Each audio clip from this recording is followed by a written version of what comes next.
During the Dawn Age, men would eventually migrate to Westeros, and these first human immigrants would go on to be called the First Men. The original home of the first men in Essos, as well as the reason for their migration to Westeros, is unknown, but it is possible that they were fleeing persecution from the growing influence of the Gishkari slave empire. Another disputed point is the exact moment in time that the first men arrived in Westeros.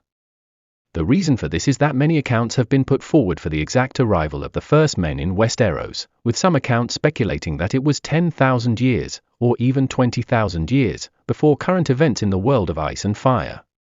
All of this is perpetuated by the fact that the first men were illiterate at this time, and therefore there is no written text from this period that could help historians set an accurate date of the arrival of the first men in Westeros.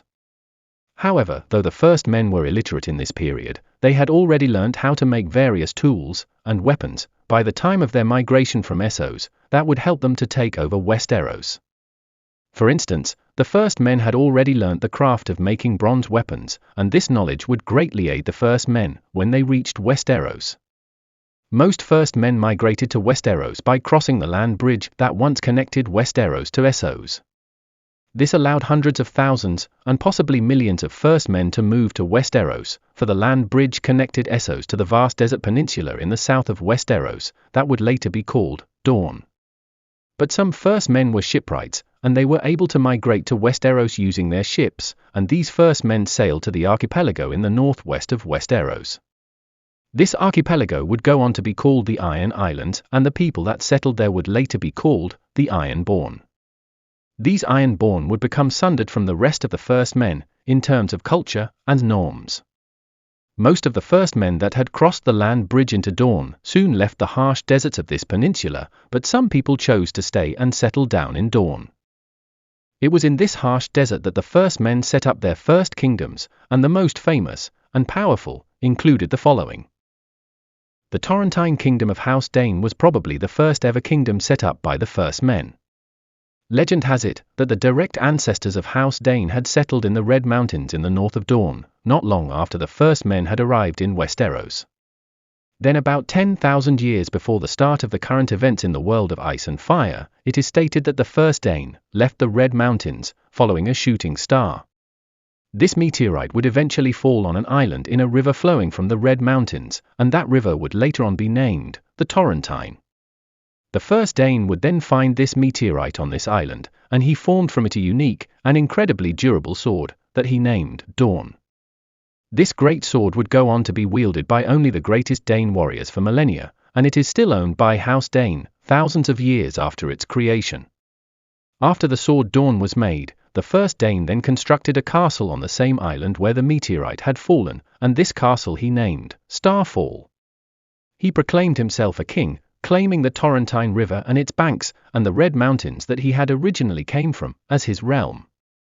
Though his realm was small compared to the vast kingdoms that would later on be set up by other first men in the rest of Westeros, the Torrentine Kingdom still must have been formidable, for as one of the few major fresh water sources in Dawn, the Torrentine River Valley must have attracted many other first men that had remained in Dawn to settle on its banks. This in turn must have boosted the population of this valley, and thereby granted the Torrentine kings the ability to raise armies in order to hold and protect their kingdom. And the fact that the Torrentine River ends at the Summer Sea further increased the power of the Torrentine Kingdom, for this access to the Summer Sea allowed trade between the people of the Torrentine Kingdom and traders from the rest of the world of ice and fire, which further strengthened and enriched the Torrentine Kingdom. However, 2,000 years after its formation, the rise of the Torrentine Kingdom was halted by the cataclysmic Long Night. In this horrific dark period, the world of ice and fire was gripped by a winter that lasted generations.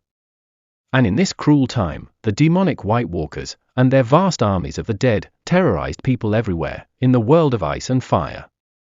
It is not mentioned what role the Danes played in stopping the White Walkers, but it is possible that a wielder of the sword Dawn could have been one of the chief combatants of men against the forces of death, because on top of being as sharp and durable as Valyrian steel, the sword Dawn is theorized by many fans of the world of ice and fire to have other magical properties. And if this is true, then the sword and its wielder could have been vital in defeating the White Walkers and their undead armies. Whatever happened during the Long Night, House Dane survived that catastrophe, and they would go on to reclaim their kingdom. Due to repopulation and re-establishment of trade, the Torrentine Kingdom recovered from the horrors of the Long Night, and over the years, the rise in population and trade granted the Torrentine kings enough resources to strengthen their city of Starfall and also raise 2 other strongholds in their realm. These strongholds were High Hermitage on the Torrentine, and a watchtower in the Red Mountains that would later on be called the Tower of Joy.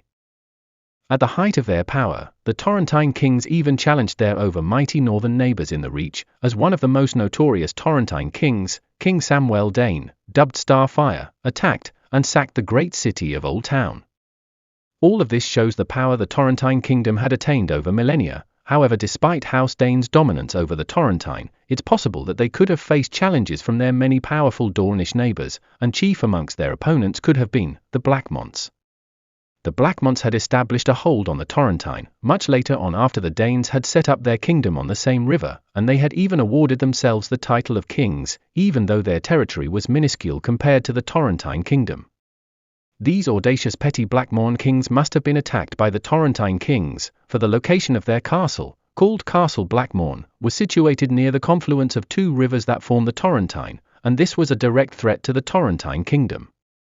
However, the Blackmonts must have prevailed over the mighty Torrentine kings, due to them being notorious warriors in their own right, but it is also possible that the Blackmonts had help from the Ironwood kings, who could have wanted to weaken the powerful Torrentine kingdom. Whatever the case was, the Torrentine kings ended up sharing their precious river with the Blackmorn kings, for neither kingdom was able to fully weaken the other. The Andal invasion of Westeros, 4,000 years after the establishment of the Torrentine kingdom, would also challenge the Torrentine kings, for though the Andals were fewer than the First Men, they were better armored, and this proved disastrous for most kingdoms of the First Men in Westeros. Unlike many other First Men kings throughout Westeros, the Torrentine kings failed to withstand the Andal invaders, so they married Andal princesses in order to avoid total obliteration. In the long run, this ensured that the First Men of the Torrentine kingdom converted to the worship of the Seven, giving up the old gods that they had worshipped for millennia. But the Torrentine kingdom would not last forever, for the coming of Princess Nymeria and the Rhoynar to Dorne would see the end of this ancient kingdom. For after the marriage of Princess Nymeria and Lord Mors Martell, the united forces of the Rhoynar and the Martells waged a war to unify the whole of Dorne under the rule of House Nymeros Martell. And though House Dane under the rule of King Vorian Dane fought valiantly to preserve their independence, the forces of the Rhoynar and the Martells prevailed over the Torrentine kingdom. King Vorian, who was thereafter dubbed the Sword of the Evening, was subdued, and together with other Dornish kings that had opposed Nymeria's conquest of Dorne, was sent to the wall in golden chains. The Torrentine kingdom that had lasted 8,000 years was ended after this defeat, and the Danes were turned into vassal lords under the rule of House Nymeros Martell. Despite its fall in status, House Dane would continue to be influential in political matters of Westeros, as the Danes would go on to help their Martell overlords to stop Aegon Targaryen's conquest of Dorne. And after Dorne had joined the Seven Kingdoms under the rule of the Iron Throne, the Danes would even join blood with the Targaryens, as Prince Maekar Targaryen married Lady Diana Dane. Later on, during the reign of the Mad King, Aerys Targaryen, one of the greatest knights in the history of Westeros, Sir Arthur Dane, served House Targaryen faithfully, until his death during the Battle of the Tower of Joy.